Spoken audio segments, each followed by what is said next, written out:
Welcome, everyone. Welcome to this week's Captain's Corner, your place to get informed about first steps to recovery. I am super excited. Today, of course, we have Kath Hoffman, our captain here, and Corky. Hi, Corky. Super excited to have you here. Hello.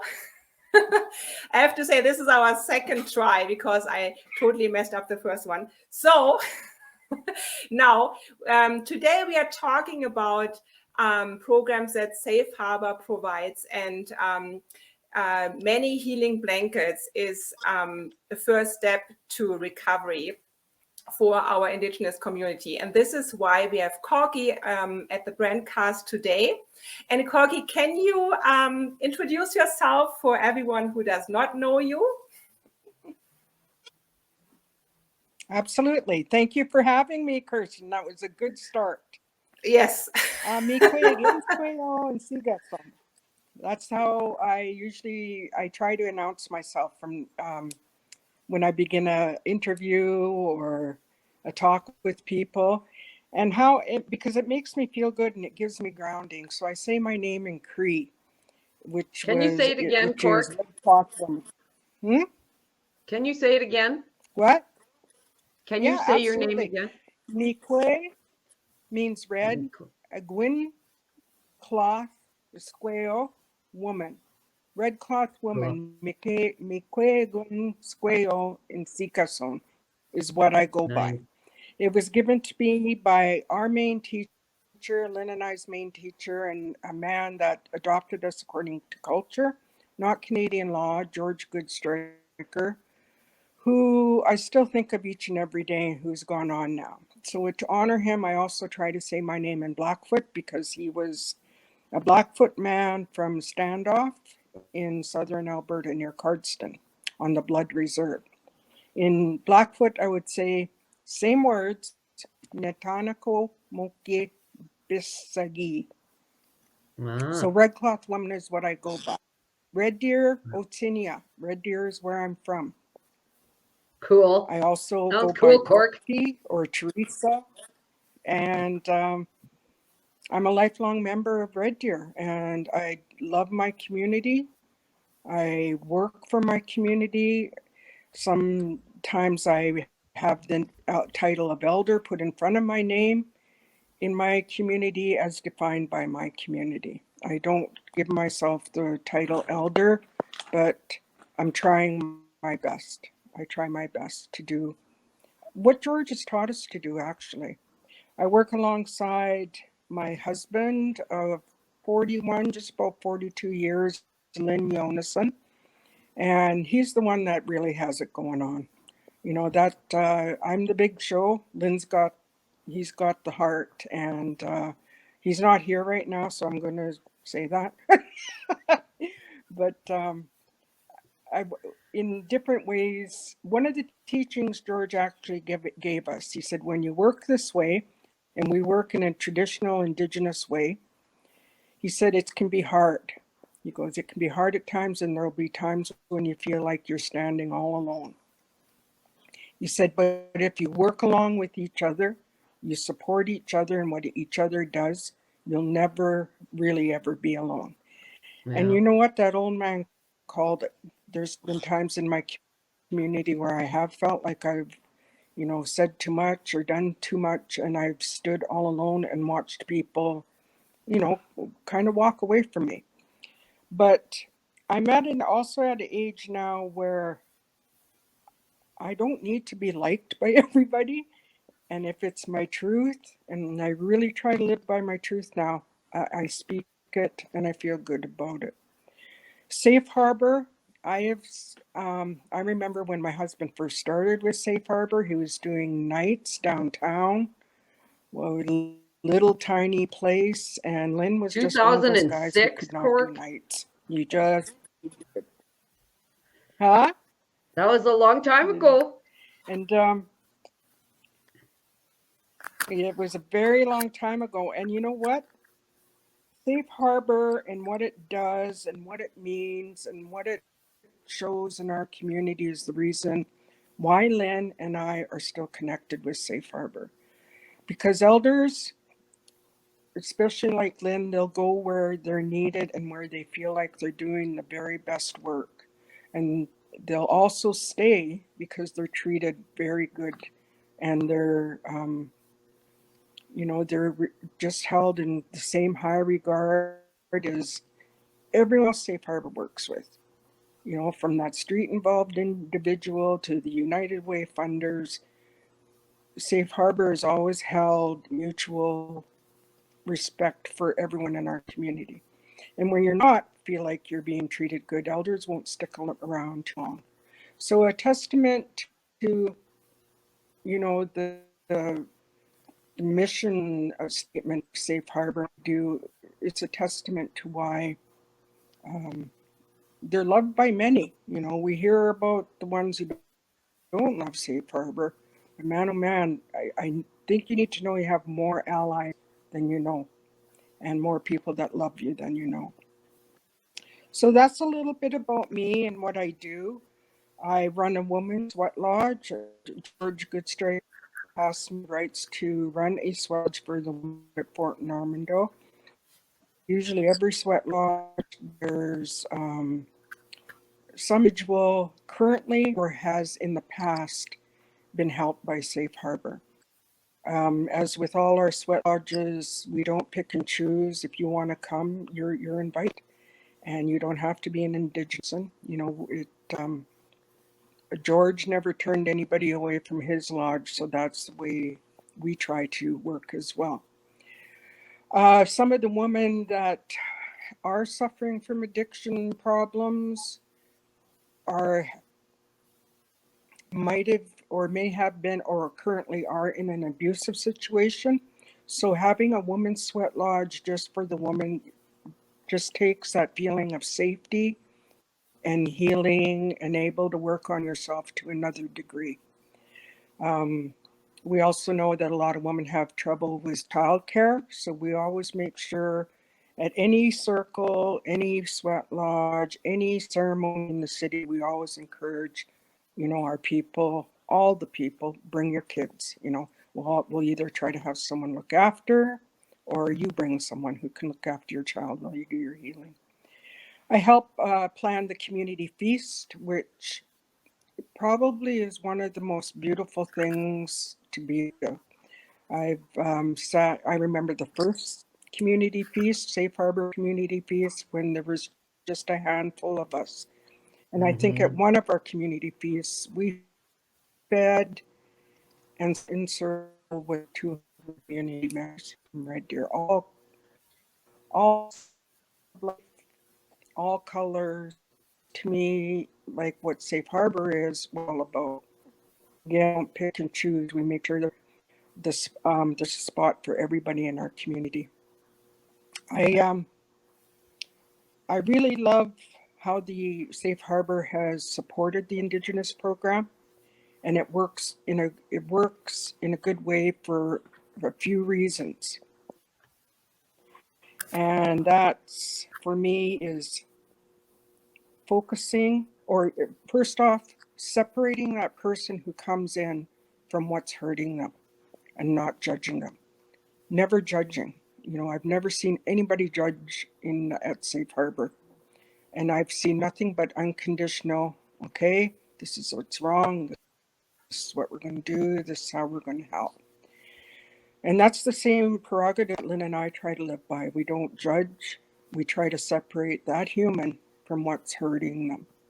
But in the meantime, like with many Healing Blankets program, or the Sweat Lodge, or the 12 Steps of Wellbriety, we also try to work along help in all quarters of medicine wheel: the mental, the physical, the spiritual, and the emotional.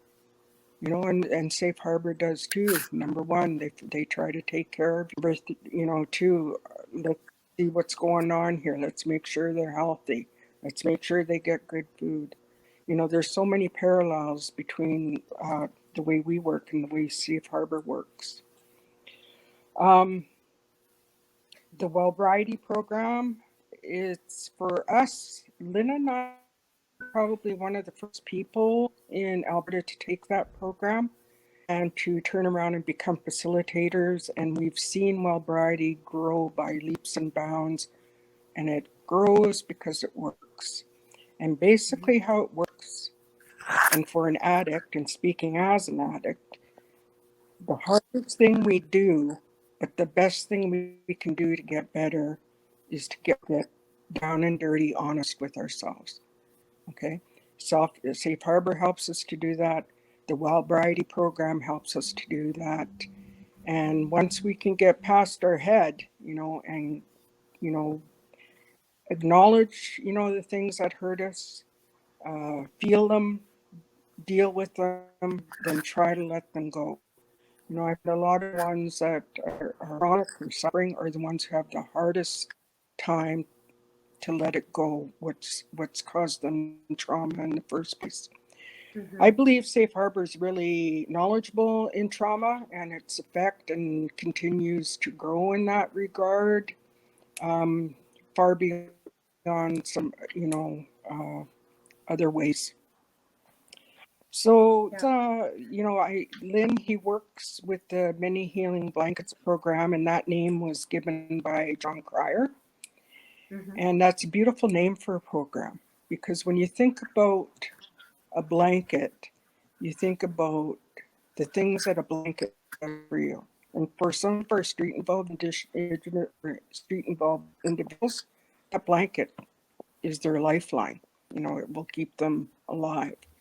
And a blanket provides security, comfort, warmth, protection, from all sorts of things. So I really love that name for the Safe Harbour Many Healing Blankets program. I believe, Safe Harbour is at the forefront of, I'm seeing it now over, working with medical doctors, believing it can work together. Okay, your mainstream medicine, I've seen doctors now go, absolutely try that. If that's something your grandparents use, try that. Okay, but I think we can work them both together. And that's amazing and big. And it's for me, all I want, and I believe I feel this is something that Safe Harbour holds as well, is we realize that everyone from that hardcore down and out chronic person on the street, that some people will cross the street not just so they don't have to interact with them. I believe at the basis that we know there's a human in there, and we know that human has a right to be that's a community, and we have a responsibility to try to take care of them. That's for me is love. And that's how our two programs interact, under that basis of love for people, and sometimes for the people who are the hardest to love. So that's for me, what I love about Safe Harbour and why it's important. And I get very upset when I hear the garbage, because they don't know. A lot of people don't understand what they don't know. When you understand addiction, then you will understand what it takes to get someone to a better place. And that's our little part of it. With the sweat lodges, the smudging, the ceremonies, we try hard to work on that spiritual aspect of medicine. Well, Safe will try to work on the mental and the physical and the emotional. But you know what? One of those 4 areas in our personal medicine wheel, if they get wore out, the whole thing breaks apart real quick. But you start to get one of those areas healthy and strong, medicine wheel start to pick up and start to get to a really good place.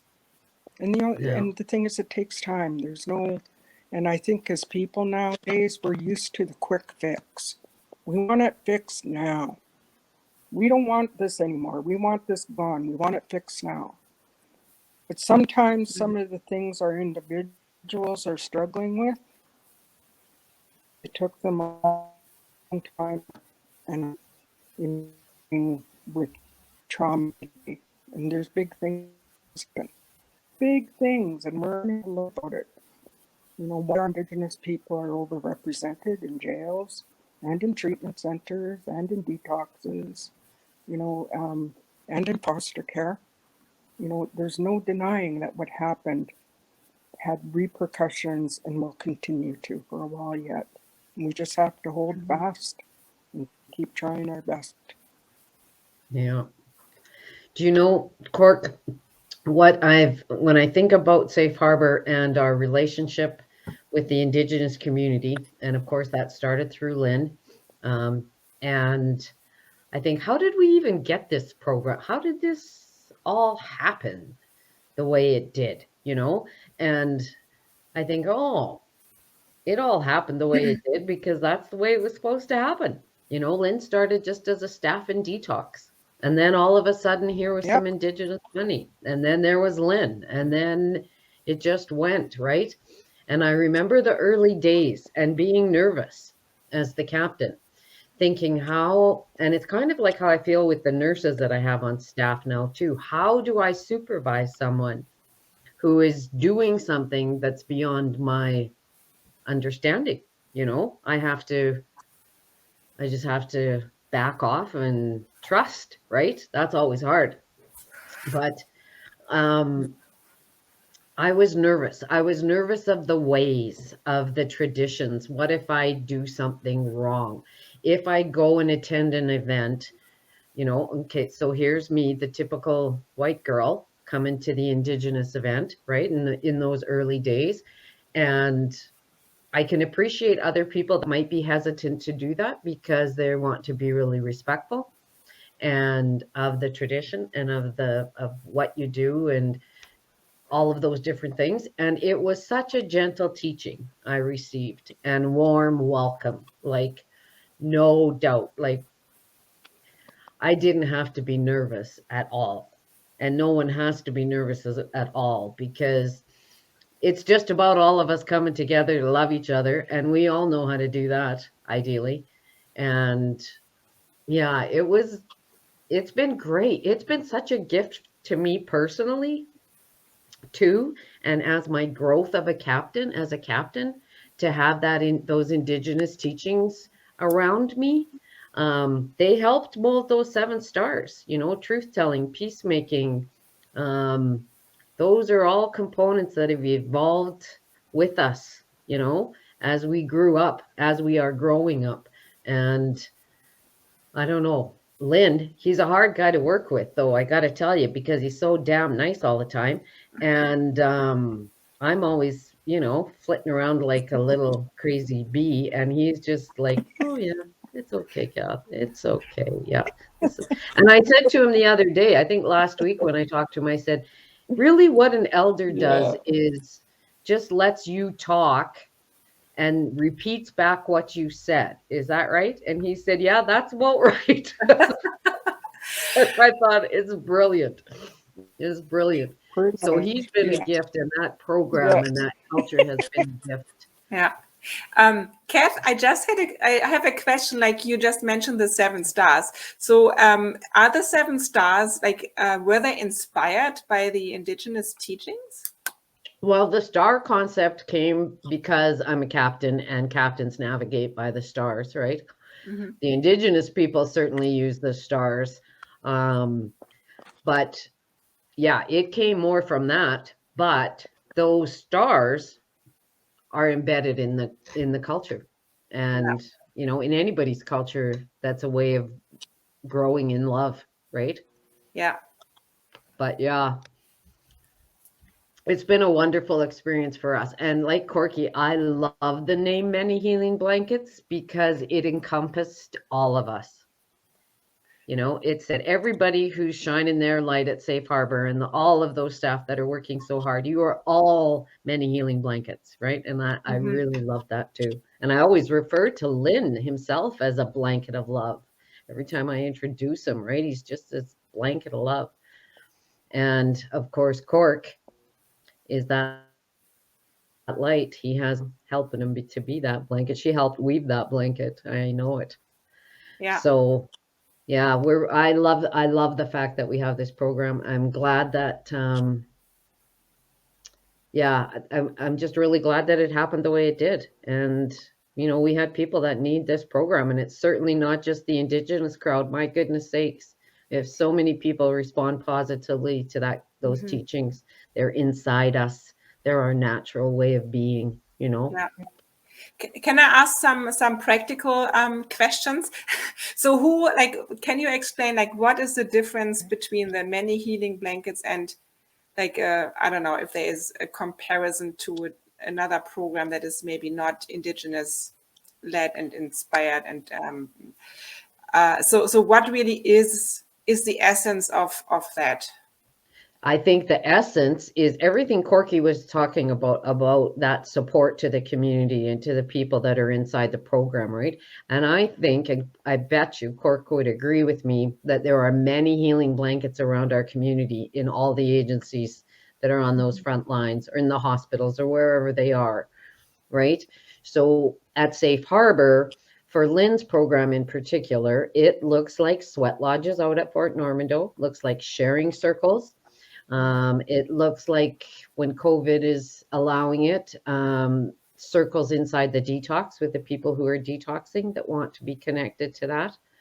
And the Wellbriety Recovery Program, which is what I refer to as a 12-step Indigenous program, or it's a 12-step program with an Indigenous twist. And so that those teachings are, of course, the 12 steps really, when you look at them, they are life skills, pure and simple. And so, of course, they would fit, the Wellbriety model is taking those cultural traditions and incorporating into those life skills, which is just living, basically. So Lynn's program, also the Many Healing Blankets program, also hosts the Spring Feast every year that Corky was referring to. So that is the name of our program at Safe Harbour. We had it was called the Aboriginal program or something years ago, and we wanted to have something that kind of grew up, a name that grew up with us. So yeah, we were really excited to have John Cryer gift us that name at the Spring Feast one year, and yeah, I just love it. It gave me goosebumps when he said it. It was really cool. So that's the Many Healing Blankets. And so it would be similar to Canadian mental health and some of the community programs they're offering to people, right? It's just that support inside, trying to help people get better. Mm-hmm. Yeah, thank you. And so the Wellbriety, can we talk about that briefly? Because I think it's really, really cool that Safe Harbour is the first organization in Canada, right, who got certified. So is that part of the Many Healing Blankets? Is that a different program? How does this work together? Yeah, it is a component.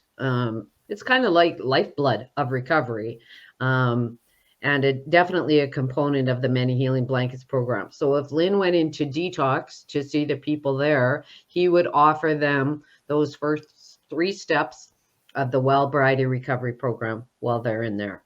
Mm-hmm. So it's an embedded part of our program, and hopefully, and to be expanded ideally. Right now, there are Zoom meetings happening for people regularly and often. And as Corky said, it's taken off. People are really appreciating that connection, even if it has to be on Zoom. Yeah. So I have another question, so I think this sounds really like a holistic program that even I, as not Indigenous person, would like to, if I was in that situation, would like even to attend and be part of. Is that something that is exclusively just for Indigenous people, or can everyone in need in the community be part of that? attend these programs? Cork, do you want to answer that? Oh, maybe she froze. Maybe she froze. Okay, I kind of, Kirsten was breaking up. Yeah. Oh, Pat, great. can you touch on it too, please? What Yep. the question was? Yeah. Yeah. So, indeed, Wellbriety is open to any culture and to anybody who's looking for healing. And not Okay. the thing about Wellbriety is it's not focused as much on the addiction as it is on healing, period. You know, you may have deep grief. You might have trauma that, we always want to pay attention to the addiction, but that is only the symptom. So when we go to those root causes and we, individually, for all of us, we all have those pieces in ourselves that we know are still there and they're still a little raw. And we need to be able to heal some of those things before we can move forward the way we want. So Wellbriety and those sharing circles of Lynn's, the sweat lodges, all of that would fit people who are looking for something just like that. A wonderful place to exhale. Yeah. Mm-hmm. Awesome. Yeah. So how Exactly. can people? And Yeah. you're right, we don't pick and choose who comes. Mm-hmm. Is there a specific limit, like how many people We can don't pick and be choose attending at the who same time? Oops. No, there's not a limit of people. No. It would be. There's always place for somebody somewhere. Yeah. It's No. true. Like indigenous people, Whoever let needs everybody whoever in. needs it at that time, who's willing to put in the work, who's willing to, yeah, exactly. Yep. And the thing about Wellbriety, it's really, it's at that person's pace. Okay, whoever's come in for help. If it's someone who's really fallen into addiction because of something that happened, sometimes even though they're old, they might have to go back to that part of their circle where they were young or where the trauma happened. Once they can work on that, then they can move maybe to that next space. For the young people in the Sinwheel Way, the 12 steps of Wellbriety, the first quadrant is about the physical. And sometimes that's what brings the people into safe harbors, being at their end physically, being at their, they're done. They're absolutely done. That's when Lynn would go in and offer much, okay, give yourself a couple days, but this is here. This is available. And then, once they get their physical kind of back in gear and they can really start to focus, then they head to the southern part of their medicine wheel, which is about the mental. Okay, and the mental, sometimes that's where we need a lot of work, for that part of the Wellbriety, there's a lot of work, but there's also a lot of support. Okay, every one of the talking circles or the sharing circles, you share as much as you want or you don't want to. But we always make sure that person leaves Wellbriety being okay. Okay, they get their mental to a manageable state, they move to that western direction, which is about their emotional. Okay, and that's where a lot of us have a hard time. And then we start figuring out, well, why? And maybe it is something that happened, when you were young or you were a teenager, but now you okay, that's why. And then one day, and it takes a long time, but you move to the northern direction, which is the direction of someone who's healthy, elder, and that's the direction of the spiritual. And just like in the medicine wheel, where the young person is always sat beside the elder, that's when that person who went through the medicine wheel, gets healthy and helps, can now turn around and help that new person that comes in. Because it's not only about getting yourself better, it's about giving back as well down the road. So it's and it takes time, but man, have we seen some beautiful successes, you know, and but you know, there's been heartbreak as well, and that's what we learned. Lynn and I learned very quickly is you don't say all. Damn it, you try. Yeah. That's what Harbour does. Yeah, And, it's hard. The ones that we have seen, they're already now, they're giving back in the community. They're giving back and they're thriving. They're not just surviving, they're thriving now. Yeah. And turning around and helping those other people that come in with, you know, addiction. Yeah. Well, and that's what because we humans are born to do. Where they feel safe and accepted. Yeah. Mm-hmm. Yeah. Mm-hmm. Yeah. It's cool. It's really cool. And I like how the 7 stars of Wellbriety are much akin to the 7 sacred teachings in the Indigenous way. You know, the 7 stars of Safe Harbor gives us all a guide. You know, this is how we're going to act in the community. This is what's helping, what we're going to do. This is what our mission is.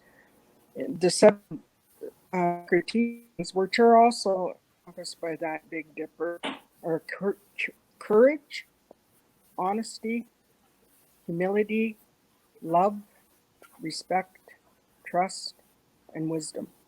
You know, and those are big things, 7 big things right there.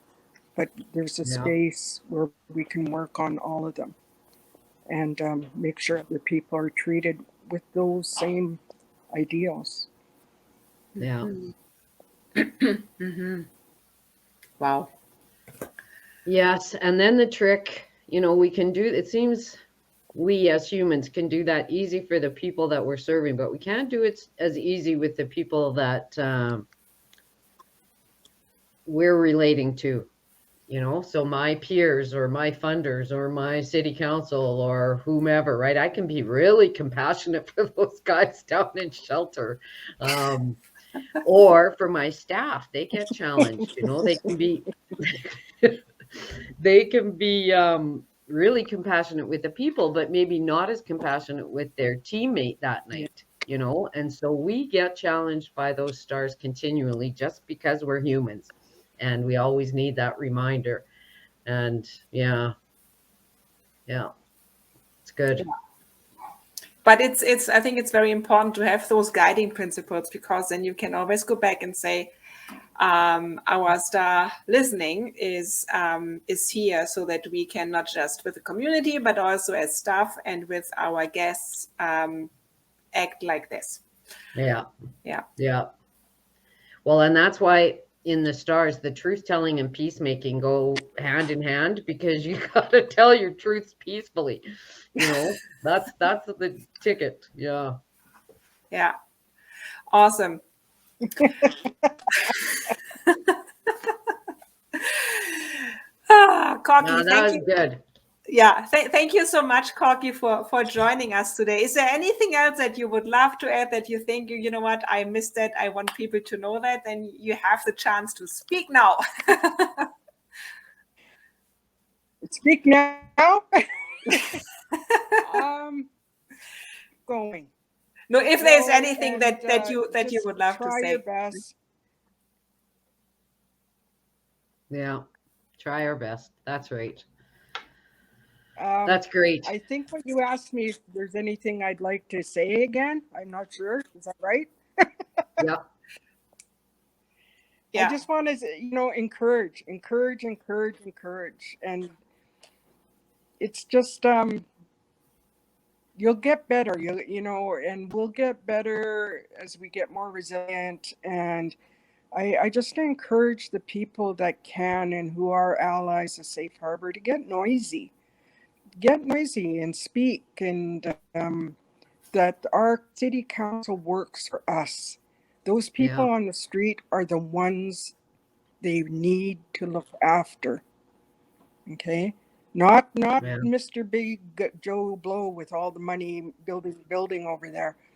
It also relates, they have a responsibility to the whole community. They can't just pick and choose they're going to help or take care of.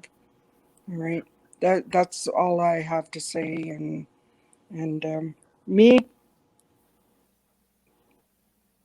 I'm going to keep trying. If you're going to try, I'm going to keep trying. Yeah. We'll See, keep safe trying. harbor too soon. Yeah. Right on. Thanks, Cork. I love you. Awesome. Thank you, Corky. Oh, I think she froze again. Yeah. There she is. Okay. Thanks. Thank you very much. And as always, Steady as she goes. steady as she goes. As she goes. Bye. Bye-bye. Thank you. Bye. Oh, before we say goodbye, more information on the many healing blankets and also Thank on you. Wellbriety is on the Safe Harbor website, so we can all check it out. And if you have any further questions for everyone listening today or watching the replay, please comment because we will reply. We will. Thank you very much. Safe travels, Cork. Bye-bye. Okay, bye.